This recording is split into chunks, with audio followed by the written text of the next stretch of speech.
Herbert West, Reanimator, by H.P. Lovecraft. Part 1. From the Dark. Of Herbert West, who was my friend in college and in afterlife, I can speak only with extreme terror. This terror is not due altogether to the sinister manner of his recent disappearance, but was engendered by the whole nature of his life work, and first gained its acute form more than 17 years ago, when we were in the third year of our course at the Miskatonic University Medical School in Arkham. While he was with me, the wonder and diabolism of his experiments fascinated me utterly, and I was his closest companion. Now that he is gone and the spell is broken, the actual fear is greater. Memories and possibilities are ever more hideous than realities. The first horrible incident of our acquaintance was the greatest shock I ever experienced, and it is only with reluctance that I repeat it. As I have said, it happened when we were in the medical school, where West had already made himself notorious through his wild theories on the nature of death and the possibility of overcoming it artificially. His views, which were widely ridiculed by the faculty and his fellow students, hinged on the essentially mechanistic nature of life, and concerned means for operating the organic machinery of mankind by calculated chemical action after the failure of natural processes. In his experiments with various animating solutions, he had killed and treated immense numbers of rabbits, guinea pigs, cats, dogs, and monkeys, till he had become the prime nuisance of the college. Several times he had actually obtained signs of life in animals supposedly dead, in many cases violent signs, but he soon saw that the perfection of this process, if indeed possible, would necessarily involve a lifetime of research. It likewise became clear that, since the same solution never worked alike on different organic species, he would require human subjects for further and more specialized progress. It was here that he first came into conflict with the college authorities, and was debarred from future experiments by no less a dignitary than the dean of the medical school himself, the learned and benevolent Dr. Allen Halsey, whose work in behalf of the stricken is recalled by every old resident of Arkham. I had always been exceptionally tolerant of West's pursuits, and we frequently discussed his theories, whose ramifications and corollaries were almost infinite. Holding with Haeckel that all life is a chemical and physical process, and that the so-called soul is a myth, my friend believed that artificial reanimation of the dead can depend only on the condition of the tissues, and that unless actual decomposition has set in, a corpse fully equipped with organs may with suitable measures be set going again in the peculiar fashion known as life. That the psychic or intellectual life might be impaired by the slight deterioration of sensitive brain cells which even a short period of death would be apt to cause, West fully realized. It had at first been his hope to find a reagent which would restore vitality before the actual advent of death, and only repeated failures on animals had shown him that the natural and artificial life motions were incompatible. He then sought extreme freshness in his specimens, injecting his solutions into the blood immediately after the extinction of life. It was this circumstance which made the professors so carelessly skeptical, for they felt that true death had not occurred in any case. They did not stop to view the matter closely and reasoningly. It was not long after the faculty had interdicted his work that West confided to me his resolution to get fresh human bodies in some manner, and continue in secret the experiments he could no longer perform openly. To hear him discussing ways and means was rather ghastly, for at the college we had never procured anatomical specimens ourselves. Whenever the morgue proved inadequate, 2 local Negroes attended to this matter, and they were seldom questioned. West was then a small, slender, spectacled youth with delicate features, yellow hair, pale blue eyes, and a soft voice, and it was uncanny to hear him dwelling on the relative merits of Christchurch Cemetery and the Potter's Field. We finally decided on the Potter's Field, because practically every body in Christchurch was embalmed, a thing of course ruinous to West's researches. I was by this time his active and enthralled assistant, and helped him make all his decisions, not only concerning the source of bodies, but concerning a suitable place for our loathsome work. It was I who thought of the deserted Chapman farmhouse beyond Meadow Hill, where we fitted up on the ground floor an operating room and a laboratory, each with dark curtains to conceal our midnight doings. The place was far from any road, and in sight of no other house, yet precautions were none the less necessary, since rumors of strange lights, started by chance nocturnal roamers, would soon bring disaster on our enterprise. It was agreed to call the whole thing a chemical laboratory if discovery should occur. Gradually, we equipped our sinister haunt of science with materials either purchased in Boston or quietly borrowed from the college, materials carefully made unrecognizable save to expert eyes, and provided spades and picks for the many burials we should have to make in the cellar. At the college, we used an incinerator, but the apparatus was too costly for our unauthorized laboratory. Bodies were always a nuisance. Even the small guinea pig bodies from the slight clandestine experiments in West's room at the boarding house. We followed the local death notices like ghouls, for our specimens demanded particular qualities. What we wanted were corpses interred soon after death and without artificial preservation, preferably free from malforming disease, and certainly with all organs present. Accident victims were our best hope. Not for many weeks did we hear of anything suitable, though we talked with morgue and hospital authorities, ostensibly in the college's interest, as often as we could without exciting suspicion. We found that the college had first choice in every case, so that it might be necessary to remain in Arkham during the summer, when only the limited summer school classes were held. In the end, though, luck favored us, for one day we heard of an almost ideal case in the Potter's Field. A brawny young workman drowned only the morning before in Sumner's Pond, and buried at the town's expense without delay or embalming. That afternoon we found the new grave, and determined to begin work soon after midnight. It was a repulsive task that we undertook in the black small hours, even though we lacked at that time the special horror of graveyards which later experiences brought to us. We carried spades and oil-dark lanterns, for although electric torches were then manufactured, they were not as satisfactory as the tungsten contrivances of today. The process of unearthing was slow and sordid. It might have been gruesomely poetical if we had been artists instead of scientists, and we were glad when our spades struck wood. When the pine box was fully uncovered, Wes scrambled down and removed the lid, dragging out and propping up the contents. I reached down and hauled the contents out of the grave, and then both toiled hard to restore the spot to its former appearance. The affair made us rather nervous, especially the stiff form and vacant face of our first trophy, but we managed to remove all traces of our visit. When we had patted down the last shovelful of earth, we put the specimen in a canvas sack and set out for the old Chapman place beyond Meadow Hill. On an improvised dissecting table in the old farmhouse, by the light of a powerful acetylene lamp, the specimen was not very spectral-looking. It had been a sturdy and apparently unimaginative youth of wholesome plebeian type, large-framed, gray-eyed, and brown-haired, a sound animal without psychological subtleties, and probably having vital processes of the simplest and healthiest sort. Now, with the eyes closed, it looked more asleep than dead, though the expert test of my friend soon left no doubt on that score.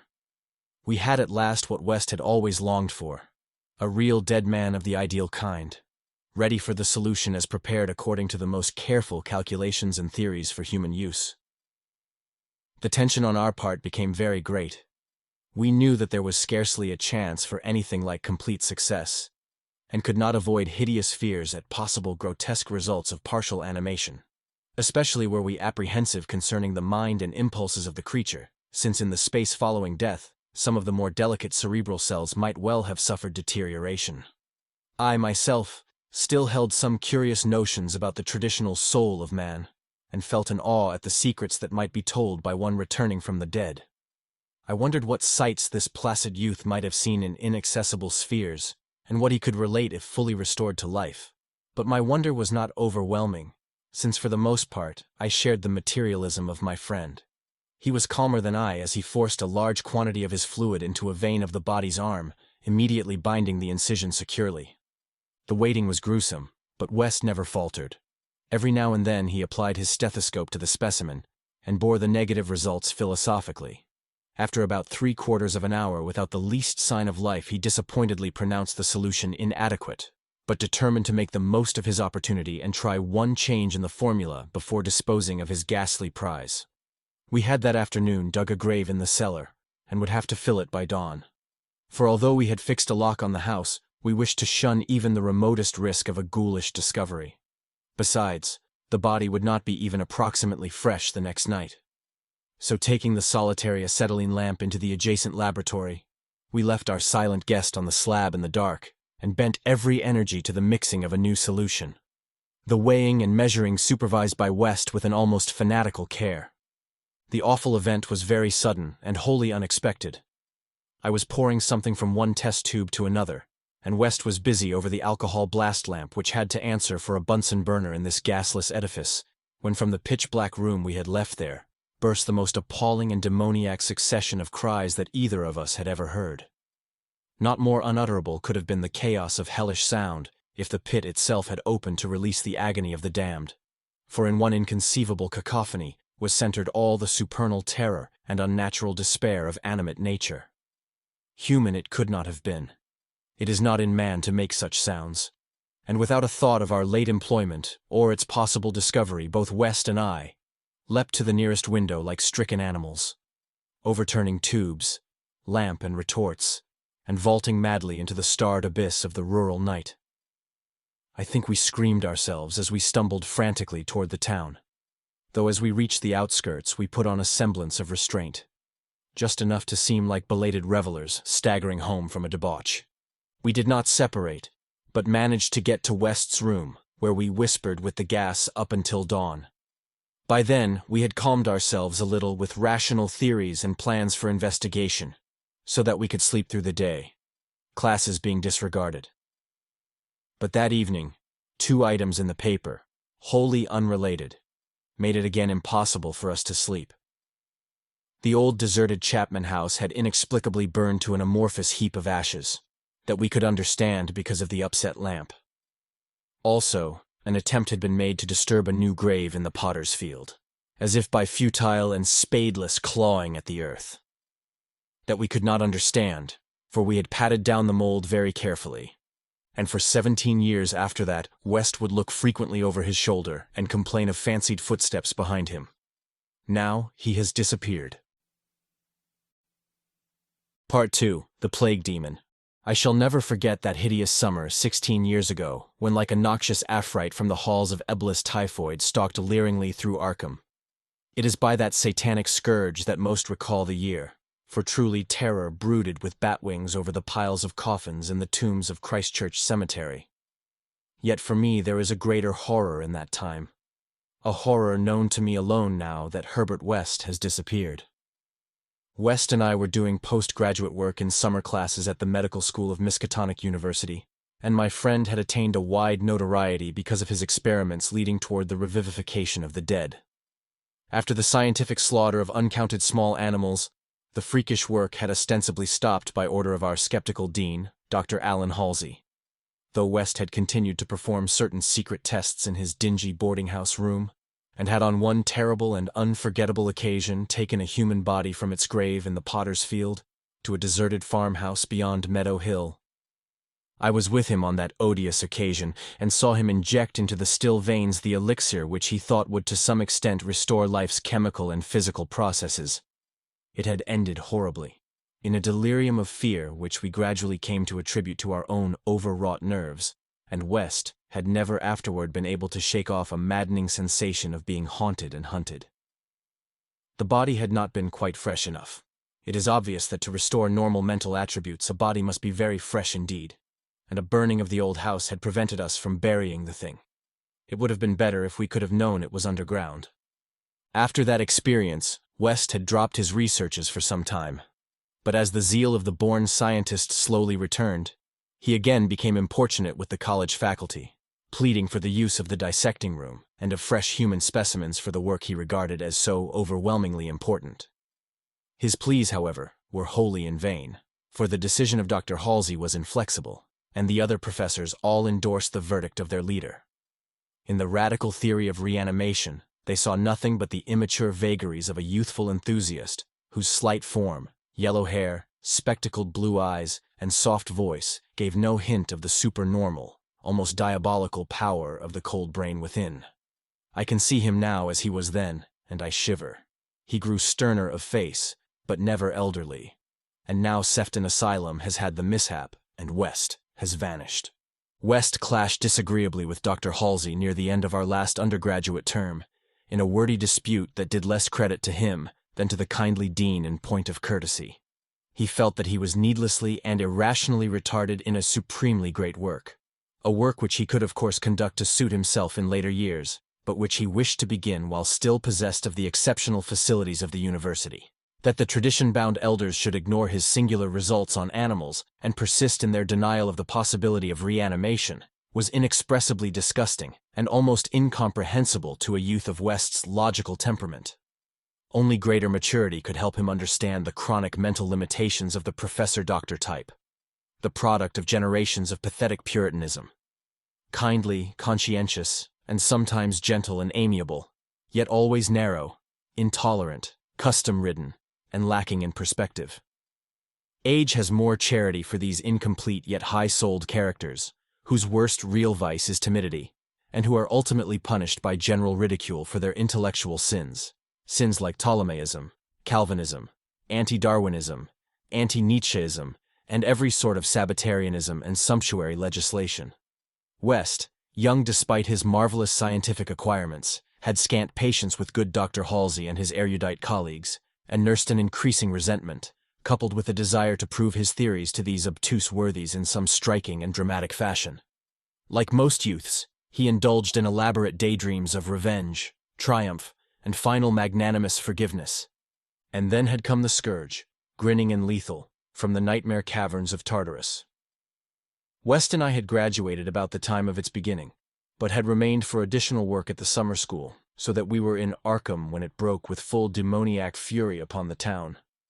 Though not as yet licensed physicians, we now had our degrees, and were pressed frantically into public service as the numbers of the stricken grew.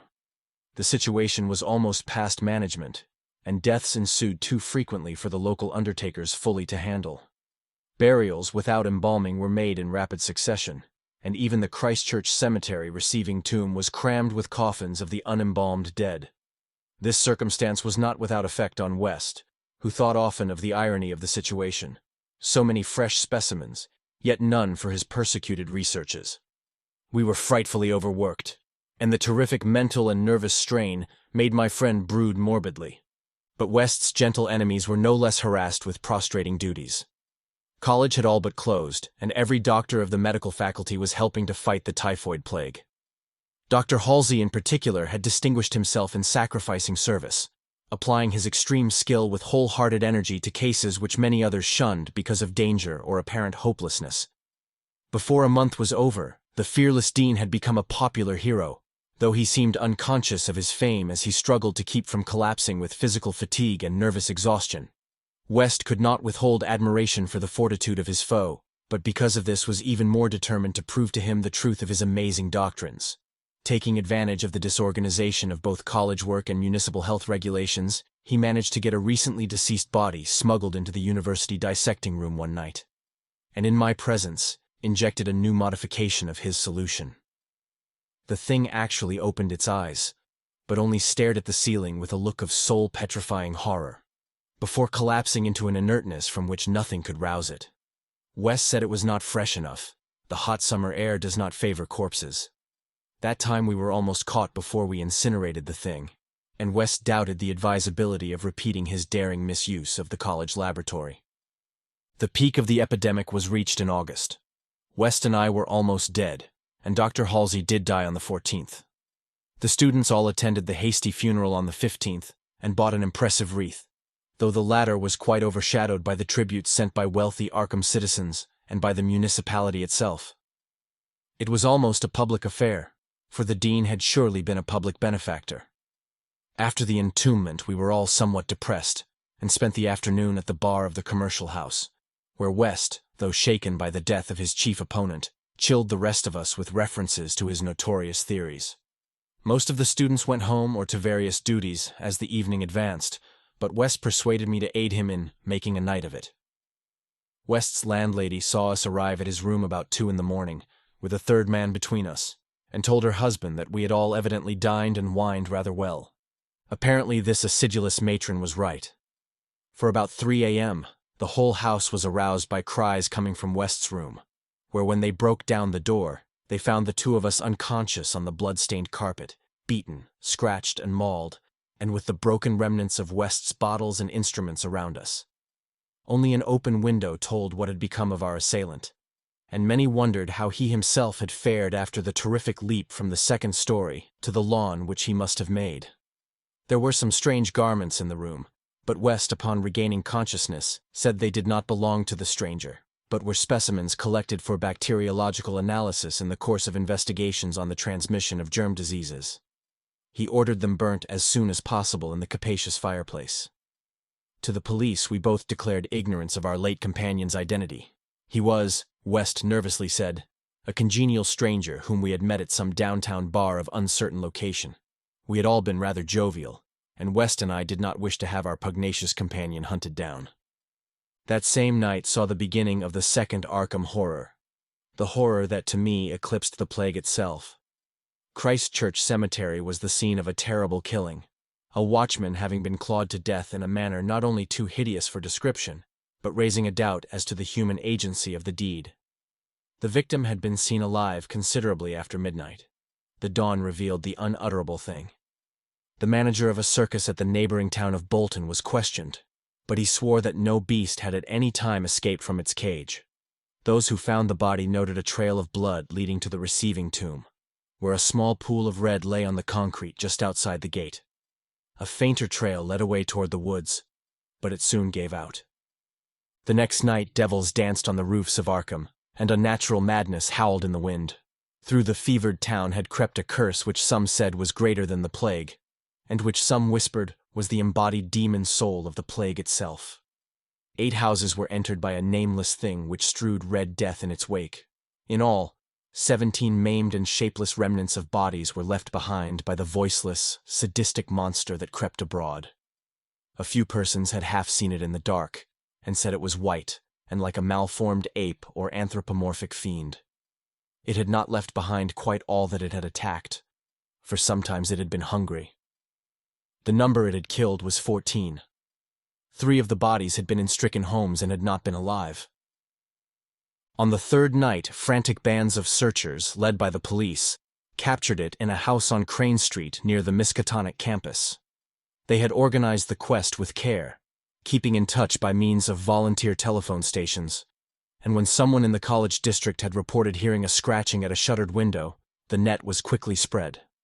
On account of the general alarm and precautions, there were only 2 more victims, and the capture was effected without major casualties. The thing was finally stopped by a bullet, though not a fatal one, and was rushed to the local hospital amidst universal excitement and loathing. For it had been a man. This much was clear despite the nauseous eyes, the voiceless simianism, and the demoniac savagery. They dressed its wound and carted it to the asylum at Sefton, where it beat its head against the walls of a padded cell for 16 years, until the recent mishap, when it escaped under circumstances that few like to mention. What had most disgusted the searchers of Arkham was the thing they noticed when the monster's face was cleaned, the mocking, unbelievable resemblance to a learned and self-sacrificing martyr who had been entombed but 3 days before, the late Dr. Allen Halsey, public benefactor and dean of the medical school of Miskatonic University. To the vanished Herbert West, and to me, the disgust and horror were supreme. I shudder tonight as I think of it. Shudder even more than I did that morning when West muttered through his bandages, "Damn it, it wasn't quite fresh enough." Part 3. 6 shots by midnight. It is uncommon to fire all 6 shots of a revolver with great suddenness when one would probably be sufficient, but many things in the life of Herbert West were uncommon. It is, for instance, not often that a young physician leaving college is obliged to conceal the principles which guide his selection of a home and office. Yet that was the case with Herbert West. When he and I obtained our degrees at the medical school of Miskatonic University and sought to relieve our poverty by setting up as general practitioners, we took great care not to say that we chose our house because it was fairly well isolated and as near as possible to the potter's field. Reticence such as this is seldom without a cause, nor indeed was ours, for our requirements were those resulting from a life work distinctly unpopular. Outwardly, we were doctors only, but beneath the surface were aims of far greater and more terrible moment. For the essence of Herbert West's existence was a quest amid black and forbidden realms of the unknown, in which he hoped to uncover the secret of life and restore to perpetual animation the graveyard's cold clay. Such a quest demands strange materials, among them fresh human bodies, and in order to keep supplied with these indispensable things, one must live quietly and not far from a place of informal interment. West and I had met in college, and I had been the only one to sympathize with his hideous experiments. Gradually, I had come to be his inseparable assistant, and now that we were out of college, we had to keep together. It was not easy to find a good opening for two doctors in company, but finally, the influence of the university secured us a practice in Bolton, a factory town near Arkham, the seat of the college.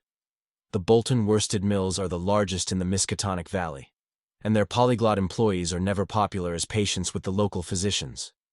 We chose our house with the greatest care, seizing at last on a rather run-down cottage near the end of Pond Street, 5 numbers from the closest neighbor, and separated from the local potter's field by only a stretch of meadowland, bisected by a narrow neck of the rather dense forest which lies to the north.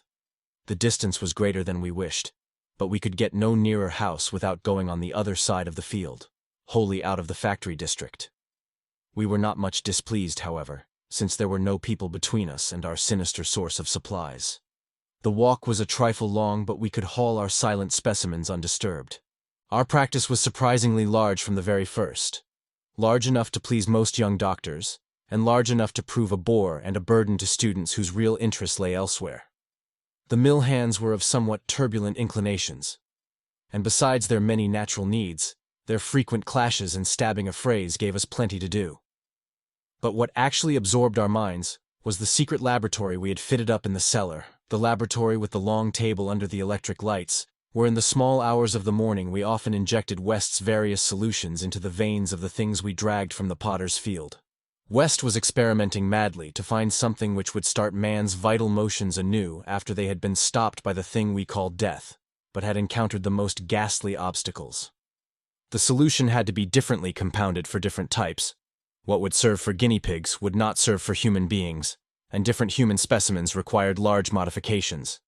The bodies had to be exceedingly fresh, or the slight decomposition of brain tissue would render perfect reanimation impossible. Indeed, the greatest problem was to get them fresh enough. West had had horrible experiences during his secret college researches with corpses of doubtful vintage. The results of partial or imperfect animation were much more hideous than were the total failures, and we both held fearsome recollections of such things.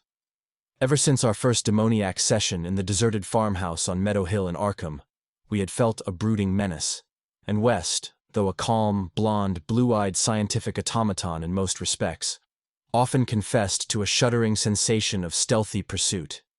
He half felt that he was followed, a psychological delusion of shaken nerves, enhanced by the undeniably disturbing fact that at least one of our reanimated specimens was still alive, a frightful carnivorous thing in a padded cell at Sefton. Then there was another, our first, whose exact fate we had never learned. We had fair luck with specimens in Bolton, much better than in Arkham.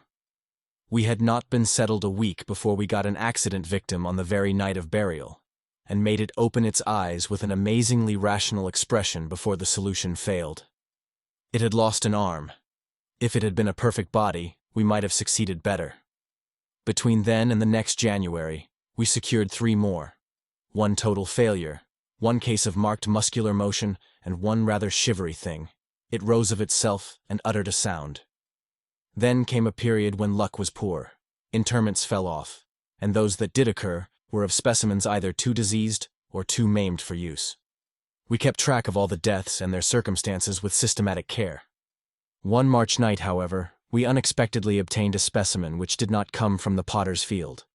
In Bolton, the prevailing spirit of Puritanism had outlawed the sport of boxing, with the usual result. Surreptitious and ill-conducted bouts among the mill workers were common, and occasionally professional talent of low grade was imported.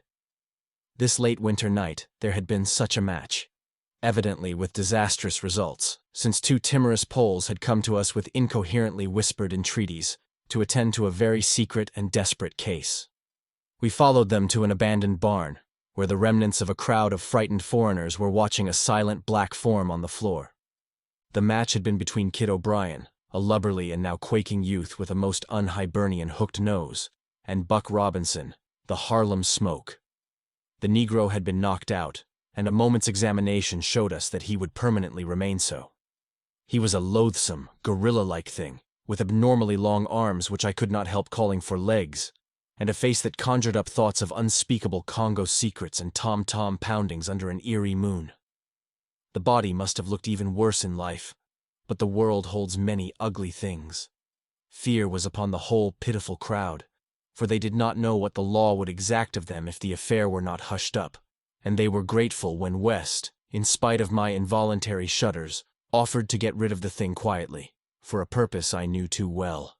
There was bright moonlight over the snowless landscape, but we dressed the thing and carried it home between us through the deserted streets and meadows, as we had carried a similar thing one horrible night in Arkham. We approached the house from the field in the rear, took the specimen in the back door and down the cellar stairs, and prepared it for the usual experiment. Our fear of the police was absurdly great, though we had timed our trip to avoid the solitary patrolman of that section. The result was wearily anticlimactic. Ghastly as our prize appeared, it was wholly unresponsive to every solution we injected in its black arm. Solutions prepared from experience with white specimens only. So, as the hour grew dangerously near to dawn, we did as we had done with the others, dragged the thing across the meadows to the neck of the woods near the potter's field, and buried it there in the best sort of grave the frozen ground would furnish. The grave was not very deep, but fully as good as that of the previous specimen, the thing which had risen of itself and uttered a sound. In the light of our dark lanterns we carefully covered it with leaves and dead vines, fairly certain that the police would never find it in a forest so dim and dense. The next day I was increasingly apprehensive about the police, for a patient brought rumors of a suspected fight and death. West had still another source of worry, for he had been called in the afternoon to a case which ended very threateningly. An Italian woman had become hysterical over her missing child, a lad of 5 who had strayed off early in the morning and failed to appear for dinner, and had developed symptoms highly alarming in view of an always weak heart. It was a very foolish hysteria, for the boy had often run away before. But Italian peasants are exceedingly superstitious, and this woman seemed as much harassed by omens as by facts. About 7 o'clock in the evening she had died, and her frantic husband had made a frightful scene in his efforts to kill West, whom he wildly blamed for not saving her life. Friends had held him when he drew a stiletto, but West departed amidst his inhuman shrieks, curses, and oaths of vengeance. In his latest affliction, the fellow seemed to have forgotten his child, who was still missing as the night advanced. There was some talk of searching the woods, but most of the family's friends were busy with the dead woman and the screaming man. Altogether, the nervous strain upon West must have been tremendous. Thoughts of the police and of the mad Italian both weighed heavily. We retired about 11, but I did not sleep well. Bolton had a surprisingly good police force for so small a town, and I could not help fearing the mess which would ensue if the affair of the night before were ever tracked down. It might mean the end of all our local work, and perhaps prison for both West and me. I did not like those rumors of a fight which were floating about. After the clock had struck 3, the moon shone in my eyes, but I turned over without rising to pull down the shade. Then came the steady rattling at the back door. I lay still and somewhat dazed, but before long heard West's rap on my door. He was clad in dressing gown and slippers, and had in his hands a revolver and an electric flashlight. From the revolver, I knew that he was thinking more of the crazed Italian than of the police. "We'd better both go," he whispered. "It wouldn't do not to answer it anyway, and it may be a patient. It would be like one of those fools to try the back door." So we both went down the stairs on tiptoe, with a fear partly justified and partly that which comes only from the soul of the weird small hours. The rattling continued, growing somewhat louder. When we reached the door, I cautiously unbolted it and threw it open, and as the moon streamed revealingly down on the form silhouetted there, West did a peculiar thing. Despite the obvious danger of attracting notice and bringing down on our heads the dreaded police investigation, a thing which after all was mercifully averted by the relative isolation of our cottage, my friend suddenly, excitedly, and unnecessarily emptied all 6 chambers of his revolver into the nocturnal visitor. For that visitor was neither Italian nor policeman. Looming hideously against the spectral moon was a gigantic misshapen thing not to be imagined save in nightmares, a glassy-eyed, ink-black apparition nearly on all fours, covered with bits of mold, leaves, and vines, foul with caked blood, and having between its glistening teeth a snow-white, terrible, cylindrical object terminating in a tiny hand. Part 4. The Scream of the Dead. The scream of a dead man gave to me that acute and added horror of Dr. Herbert West, which harassed the latter years of our companionship. It is natural that such a thing as a dead man's scream should give horror, for it is obviously not a pleasing or ordinary occurrence. But I was used to similar experiences, hence suffered on this occasion only because of a particular circumstance. And, as I have implied, it was not of the dead man himself that I became afraid. Herbert West, whose associate and assistant I was, possessed scientific interests far beyond the usual routine of a village physician. That was why, when establishing his practice in Bolton, he had chosen an isolated house near the Potter's Field.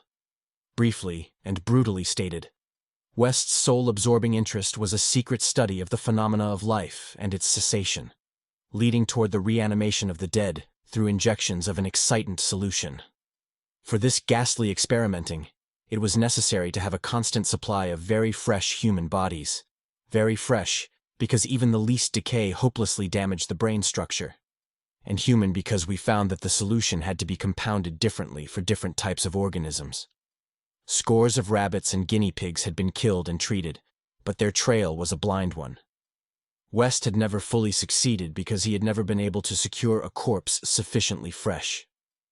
What he wanted were bodies from which vitality had only just departed. Bodies with every cell intact and capable of receiving again the impulse toward that mode of motion called life. There was hope that this second and artificial life might be made perpetual by repetitions of the injection, but we had learned that an ordinary natural life would not respond to the action. To establish the artificial motion, natural life must be extinct. The specimens must be very fresh, but genuinely dead. The awesome quest had begun when West and I were students at the Miskatonic University Medical School in Arkham, vividly conscious for the first time of the thoroughly mechanical nature of life. That was 7 years before, but West looked scarcely a day older now. He was small, blond, clean-shaven, soft-voiced, and spectacled, with only an occasional flash of a cold blue eye to tell of the hardening and growing fanaticism of his character under the pressure of his terrible investigations. Our experiences had often been hideous in the extreme. The results of defective reanimation, when lumps of graveyard clay had been galvanized into morbid, unnatural, and brainless motion by various modifications of the vital solution. One thing had uttered a nerve-shattering scream. Another had risen violently, beaten us both to unconsciousness, and run amok in a shocking way before it could be placed behind asylum bars. Still another, a loathsome African monstrosity, had clawed out of its shallow grave and done a deed. West had had to shoot that object. We could not get bodies fresh enough to show any trace of reason when reanimated, so had perforce created nameless horrors. It was disturbing to think that one, perhaps two, of our monsters still lived. That thought haunted us shadowingly, till finally West disappeared under frightful circumstances. But at the time of the scream in the cellar laboratory of the isolated Bolton cottage, our fears were subordinate to our anxiety for extremely fresh specimens. West was more avid than I, so that it almost seemed to me that he looked half covetously at any very healthy living physique. It was in July, 1910, that the bad luck regarding specimens began to turn. I had been on a long visit to my parents in Illinois, and upon my return found West in a state of singular elation. He had, he told me excitedly, in all likelihood solved the problem of freshness through an approach from an entirely new angle, that of artificial preservation. I had known that he was working on a new and highly unusual embalming compound, and was not surprised that it had turned out well. But until he explained the details, I was rather puzzled as to how such a compound could help in our work, since the objectionable staleness of the specimens was largely due to delay occurring before we secured them. This, I now saw, West had clearly recognized, creating his embalming compound for future, rather than immediate use, and trusting to fate to supply again some very recent and unburied corpse, as it had years before when we obtained the Negro killed in the Bolton prize fight. At last, fate had been kind, so that on this occasion there lay in the secret cellar laboratory a corpse whose decay could not by any possibility have begun. What would happen on reanimation, and whether we could hope for a revival of mind and reason, West did not venture to predict. The experiment would be a landmark in our studies, and he had saved the new body for my return, so that both might share the spectacle in accustomed fashion. West told me how he had obtained the specimen. It had been a vigorous man, a well-dressed stranger just off the train on his way to transact some business with the Bolton worsted mills. The walk through the town had been long, and by the time the traveler paused at our cottage to ask the way to the factories, his heart had become greatly overtaxed. He had refused a stimulant and had suddenly dropped dead only a moment later. The body, as might be expected, seemed to West a heaven-sent gift. In his brief conversation, the stranger had made it clear that he was unknown in Bolton, and a search of his pockets subsequently revealed him to be one Robert Levitt of St. Louis, apparently without a family to make instant inquiries about his disappearance. If this man could not be restored to life, no one would know of our experiment. We buried our materials in a dense strip of woods between the house and the potter's field. If, on the other hand, he could be restored, our fame would be brilliantly and perpetually established. So without delay, West had injected into the body's wrist the compound which would hold it fresh for use after my arrival. The matter of the presumably weak heart, which to my mind imperiled the success of our experiment, did not appear to trouble West extensively. He hoped at last to obtain what he had never obtained before, a rekindled spark of reason and perhaps a normal living creature. So on the night of July 18th, 1910, Herbert West and I stood in the cellar laboratory and gazed at a white, silent figure beneath the dazzling arc light. The embalming compound had worked uncannily well, for as I stared fascinatedly at the sturdy frame which had lain 2 weeks without stiffening, I was moved to seek West's assurance that the thing was really dead. This assurance he gave readily enough, reminding me that the reanimating solution was never used without careful tests as to life, since it could have no effect if any of the original vitality were present. As West proceeded to take preliminary steps, I was impressed by the vast intricacy of the new experiment, an intricacy so vast that he could trust no hand less delicate than his own. Forbidding me to touch the body, he first injected a drug in the wrist just beside the place his needle had punctured when injecting the embalming compound. This, he said, was to neutralize the compound and release the system to a normal relaxation so that the reanimating solution might freely work when injected. Slightly later, when a change and a gentle tremor seemed to affect the dead limbs, West stuffed a pillow-like object violently over the twitching face, not withdrawing it until the corpse appeared quiet and ready for our attempt at reanimation. The pale enthusiast now applied some last perfunctory tests for absolute lifelessness, withdrew satisfied, and finally injected into the left arm an accurately measured amount of the vital elixir, prepared during the afternoon with a greater care than we had used since college days, when our feats were new and groping. I cannot express the wild, breathless suspense with which we waited for results on this first really fresh specimen, the first we could reasonably expect to open its lips in rational speech, perhaps to tell of what it had seen beyond the unfathomable abyss. West was a materialist, believing in no soul, and attributing all the working of consciousness to bodily phenomena. Consequently, he looked for no revelation of hideous secrets from gulfs and caverns beyond death's barrier. I did not wholly disagree with him theoretically, yet held vague instinctive remnants of the primitive faith of my forefathers, so that I could not help eyeing the corpse with a certain amount of awe and terrible expectation.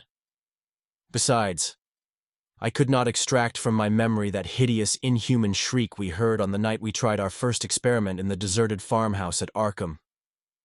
Very little time had elapsed before I saw the attempt was not to be a total failure. A touch of color came to cheeks hitherto chalk white and spread out under the curiously ample stubble of sandy beard. West, who had his hand on the pulse of the left wrist, suddenly nodded significantly, and almost simultaneously a mist appeared on the mirror inclined above the body's mouth. There followed a few spasmodic muscular motions, and then an audible breathing and visible motion of the chest. I looked at the closed eyelids, and thought I detected a quivering, Then the lids opened, showing eyes which were gray, calm, and alive, but still unintelligent and not even curious. In a moment of fantastic whim, I whispered questions to the reddening ears. Questions of other worlds of which the memory might still be present. Subsequent terror drove them from my mind, but I think the last one, which I repeated, was, "Where have you been?" I do not yet know whether I was answered or not, for no sound came from the well-shaped mouth. But I do know that at that moment I firmly thought the thin lips moved silently, forming syllables I would have vocalized as, "only now," if that phrase had possessed any sense or relevancy. At that moment, as I say, I was elated with the conviction that the one great goal had been attained, and that for the first time a reanimated corpse had uttered distinct words impelled by actual reason.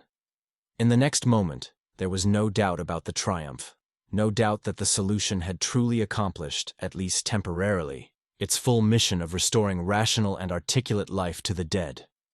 But in that triumph, there came to me the greatest of all horrors. Not horror of the thing that spoke, but of the deed that I had witnessed, and of the man with whom my professional fortunes were joined. For that very fresh body, at last writhing into full and terrifying consciousness with eyes dilated at the memory of its last scene on earth, threw out its frantic hands in a life-and-death struggle with the air, and suddenly collapsing into a second and final dissolution from which there could be no return, screamed out the cry that will ring eternally in my aching brain. "Help! Keep off, you cursed little towhead fiend! Keep that damn needle away from me!"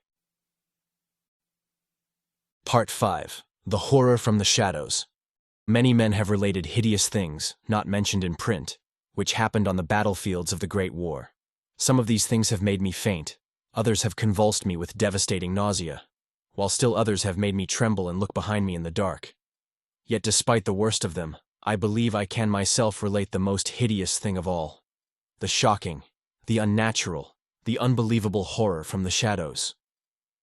In 1915, I was a physician with the rank of first lieutenant in a Canadian regiment in Flanders, one of many Americans to precede the government itself into the gigantic struggle. I had not entered the army on my own initiative, but rather as a natural result of the enlistment of the man whose indispensable assistant I was, the celebrated Boston surgical specialist, Dr. Herbert West. Dr. West had been avid for a chance to serve as surgeon in a great war, and when the chance had come, he carried me with him almost against my will. There were reasons why I would have been glad to let the war separate us. Reasons why I found the practice of medicine and the companionship of West more and more irritating. But when he had gone to Ottawa, and through a colleague's influence secured a medical commission as major, I could not resist the imperious persuasion of one determined that I should accompany him in my usual capacity.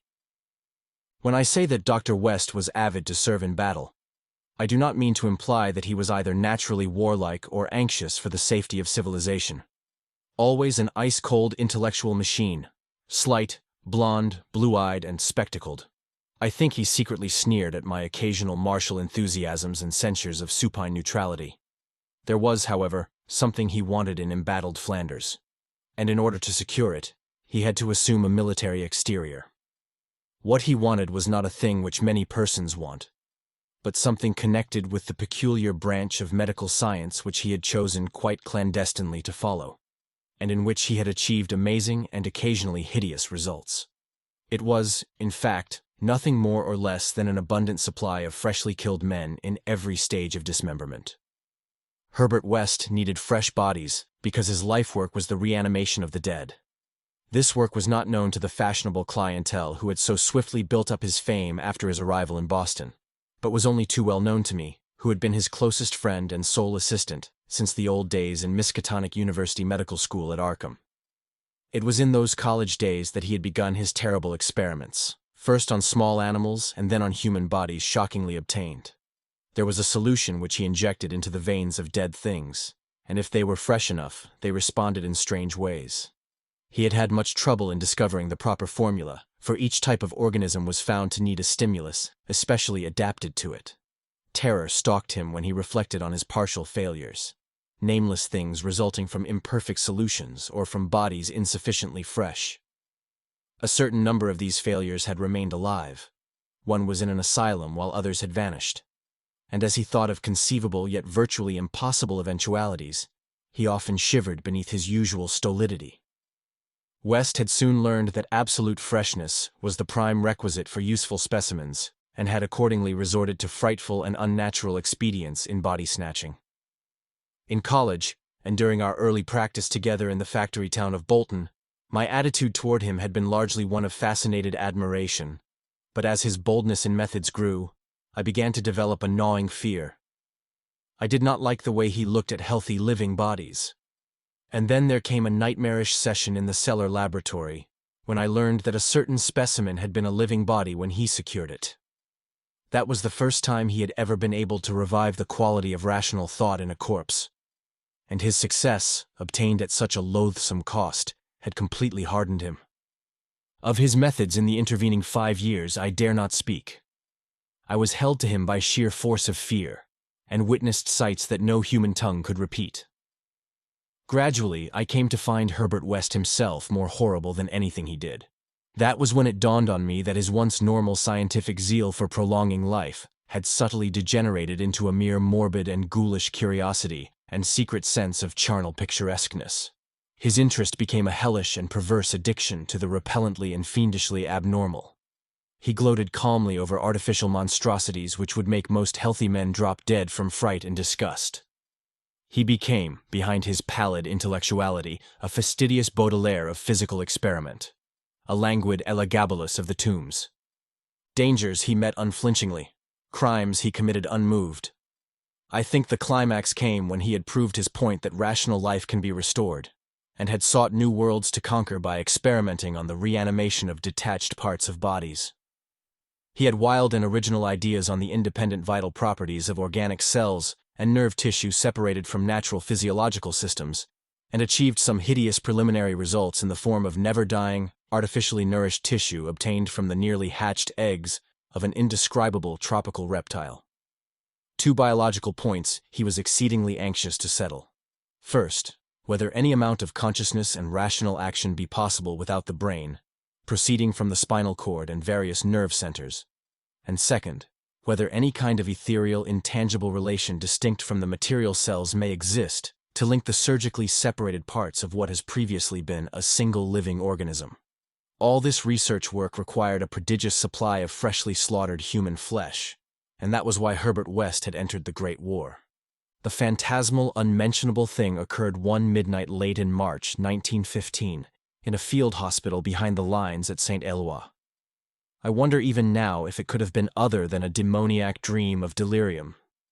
West had a private laboratory in an east room of the barn-like temporary edifice, assigned him on his plea that he was devising new and radical methods for the treatment of hitherto hopeless cases of maiming. There he worked like a butcher in the midst of his gory wares.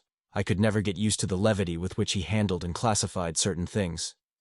At times he actually did perform marvels of surgery for the soldiers.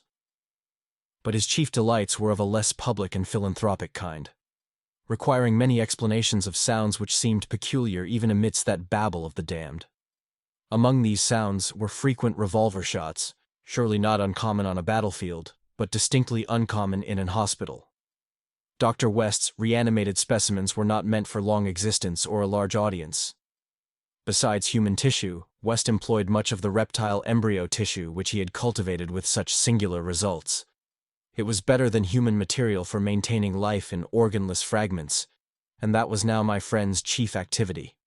In a dark corner of the laboratory, over a queer incubating burner, he kept a large covered vat full of this reptilian cell matter, which multiplied and grew puffily and hideously.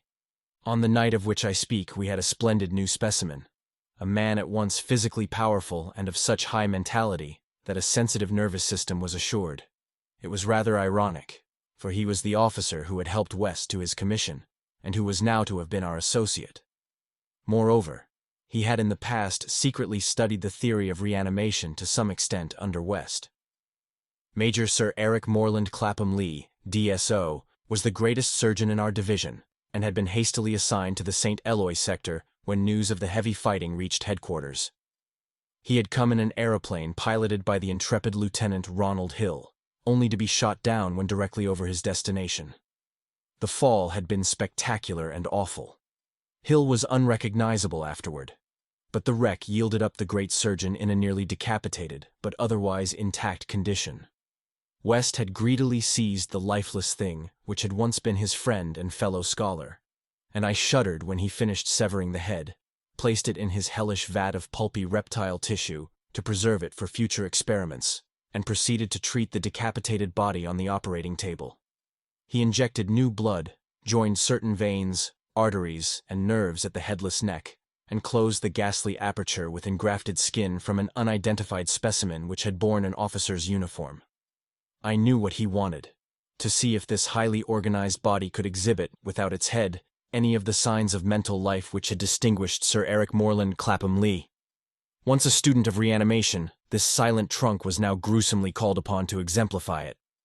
I can still see Herbert West under the sinister electric light as he injected his reanimating solution into the arm of the headless body. The scene I cannot describe. I should faint if I tried it, for there is madness in a room full of classified charnel things, with blood and lesser human debris almost ankle-deep on the slimy floor, and with hideous reptilian abnormalities sprouting, bubbling, and baking over a winking bluish-green specter of dim flame in a far corner of black shadows. The specimen, as West repeatedly observed, had a splendid nervous system. Much was expected of it, and as a few twitching motions began to appear, I could see the feverish interest on West's face. He was ready, I think, to see proof of his increasingly strong opinion that consciousness, reason, and personality can exist independently of the brain, that man has no central connective spirit, but is merely a machine of nervous matter, each section more or less complete in itself. In one triumphant demonstration, West was about to relegate the mystery of life to the category of myth. The body now twitched more vigorously, and beneath our avid eyes commenced to heave in a frightful way. The arms stirred disquietingly, the legs drew up, and various muscles contracted in a repulsive kind of writhing. Then the headless thing threw out its arms in a gesture which was unmistakably one of desperation, an intelligent desperation apparently sufficient to prove every theory of Herbert West. Certainly the nerves were recalling the man's last act in life, the struggle to get free of the falling aeroplane. What followed I shall never positively know. It may have been wholly an hallucination from the shock caused at that instant by the sudden and complete destruction of the building in a cataclysm of German shell fire. Who can gainsay it, since West and I were the only proved survivors? West liked to think that before his recent disappearance, but there were times when he could not, for it was queer that we both had the same hallucination. The hideous occurrence itself was very simple, notable only for what it implied. The body on the table had risen with a blind and terrible groping, and we had heard a sound. I should not call that sound a voice, for it was too awful. And yet its timbre was not the most awful thing about it. Neither was its message. It had merely screamed, "Jump, Ronald, for God's sake, jump!" The awful thing was its source, for it had come from the large covered vat in that ghoulish corner of crawling black shadows. Part 6. The Tomb Legions. When Dr. Herbert West disappeared a year ago, the Boston police questioned me closely. They suspected that I was holding something back, and perhaps suspected graver things, but I could not tell them the truth because they would not have believed it. They knew, indeed, that West had been connected with activities beyond the credence of ordinary men, for his hideous experiments in the reanimation of dead bodies had long been too extensive to admit of perfect secrecy. But the final, soul-shattering catastrophe held elements of demoniac fantasy, which make even me doubt the reality of what I saw. I was West's closest friend and only confidential assistant. We had met years before in medical school, and from the first I had shared his terrible researches. He had slowly tried to perfect a solution which, injected into the veins of the newly deceased, would restore life, a labor demanding an abundance of fresh corpses and therefore involving the most unnatural actions. Still more shocking were the products of some of the experiments. Grisly masses of flesh that had been dead, but that West waked to a blind, brainless, nauseous animation. These were the usual results, for in order to reawaken the mind, it was necessary to have specimens so absolutely fresh that no decay could possibly affect the delicate brain cells. This need for very fresh corpses had been West's moral undoing. They were hard to get, and one awful day he had secured his specimen while it was still alive and vigorous. A struggle, a needle, and a powerful alkaloid had transformed it to a very fresh corpse, and the experiment had succeeded for a brief and memorable moment. But West had emerged with a soul calloused and seared, and a hardened eye which sometimes glanced with a kind of hideous and calculating appraisal at men of especially sensitive brain and especially vigorous physique. Toward the last, I became acutely afraid of West, for he began to look at me that way. People did not seem to notice his glances, but they noticed my fear, and after his disappearance used that as a basis for some absurd suspicions. West, in reality, was more afraid than I, for his abominable pursuits entailed a life of furtiveness and dread of every shadow.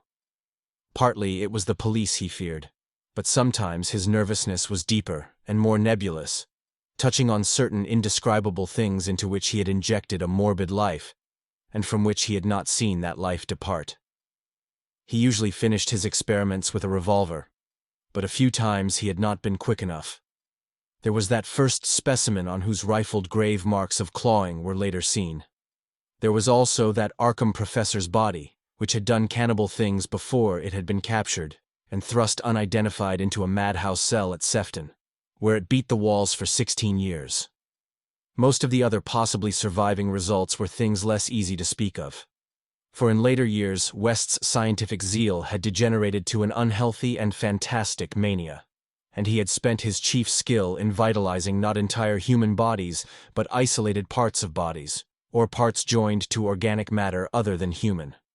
It had become fiendishly disgusting by the time he disappeared. Many of the experiments could not even be hinted at in print. The Great War, through which both of us served as surgeons, had intensified this side of West. In saying that West's fear of his specimens was nebulous, I have in mind particularly its complex nature. Part of it came merely from knowing of the existence of such nameless monsters, while another part arose from apprehension of the bodily harm they might under certain circumstances do him. Their disappearance added horror to the situation. Of them all, West knew the whereabouts of only one, the pitiful asylum thing. Then there was a more subtle fear, a very fantastic sensation resulting from a curious experiment in the Canadian Army in 1915. West, in the midst of a severe battle, had reanimated Major Sir Eric Moreland Clapham Lee, DSO, a fellow physician who knew about his experiments and could have duplicated them. The head had been removed, so that the possibilities of quasi-intelligent life in the trunk might be investigated. Just as the building was wiped out by a German shell, there had been a success. The trunk had moved intelligently, and, unbelievable to relate, we were both sickeningly sure that articulate sounds had come from the detached head as it lay in a shadowy corner of the laboratory. The shell had been merciful in a way. But West could never feel as certain as he wished that we two were the only survivors. He used to make shuddering conjectures about the possible actions of a headless physician with the power of reanimating the dead. West's last quarters were in a venerable house of much elegance, overlooking one of the oldest burying grounds in Boston. He had chosen the place for purely symbolic and fantastically aesthetic reasons, since most of the interments were of the colonial period, and therefore of little use to a scientist seeking very fresh bodies. The laboratory was in a sub-cellar secretly constructed by imported workmen, and contained a huge incinerator for the quiet and complete disposal of such bodies, or fragments and synthetic mockeries of bodies, as might remain from the morbid experiments and unhallowed amusements of the owner. During the excavation of this cellar, the workmen had struck some exceedingly ancient masonry, undoubtedly connected with the old burying ground, yet far too deep to correspond with any known sepulchre therein. After a number of calculations, West decided that it represented some secret chamber beneath the tomb of the Averils, where the last interment had been made in 1768. I was with him when he studied the nitrous-dripping walls laid bare by the spades and mattocks of the men, and was prepared for the gruesome thrill which would attend the uncovering of centuried grave secrets. But for the first time West's new timidity conquered his natural curiosity, and he betrayed his degenerating fiber by ordering the masonry left intact and plastered over. Thus it remained, till that final hellish night. Part of the walls of the secret laboratory. I speak of West's decadence, but must add that it was a purely mental and intangible thing. Outwardly, he was the same to the last, calm, cold, slight, and yellow-haired, with spectacled blue eyes and a general aspect of youth which years and fears seemed never to change. He seemed calm even when he thought of that clawed grave and looked over his shoulder, even when he thought of the carnivorous thing that gnawed and pawed at Sefton bars. The end of Herbert West began one evening in our joint study, when he was dividing his curious glance between the newspaper and me. A strange headline item had struck at him from the crumpled pages, and a nameless titan claw had seemed to reach down through 16 years. Something fearsome and incredible had happened at Sefton Asylum, 50 miles away, stunning the neighborhood and baffling the police. In the small hours of the morning, a body of silent men had entered the grounds and their leader had aroused the attendants. He was a menacing military figure who talked without moving his lips and whose voice seemed almost ventriloquially connected with an immense black case he carried. His expressionless face was handsome to the point of radiant beauty, but had shocked the superintendent when the hall light fell on it, for it was a wax face with eyes of painted glass. Some nameless accident had befallen this man. A larger man guided his steps, a repellent hulk whose bluish face seemed half eaten away by some unknown malady. The speaker had asked for the custody of the cannibal monster committed from Arkham 16 years before, and upon being refused, gave a signal which precipitated a shocking riot. The fiends had beaten, trampled, and bitten every attendant who did not flee, killing 4 and finally succeeding in the liberation of the monster. Those victims who could recall the event without hysteria swore that the creatures had acted less like men than like unthinkable automata guided by the wax-faced leader.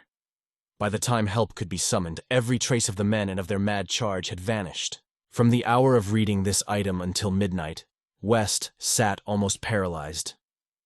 At midnight the doorbell rang, startling him fearfully. All the servants were asleep in the attic, so I answered the bell. As I have told the police, there was no wagon in the street, but only a group of strange-looking figures bearing a large square box which they deposited in the hallway, after one of them had grunted in a highly unnatural voice, "Express, prepaid." They filed out of the house with a jerky tread, and as I watched them go, I had an odd idea that they were turning toward the ancient cemetery on which the back of the house abutted.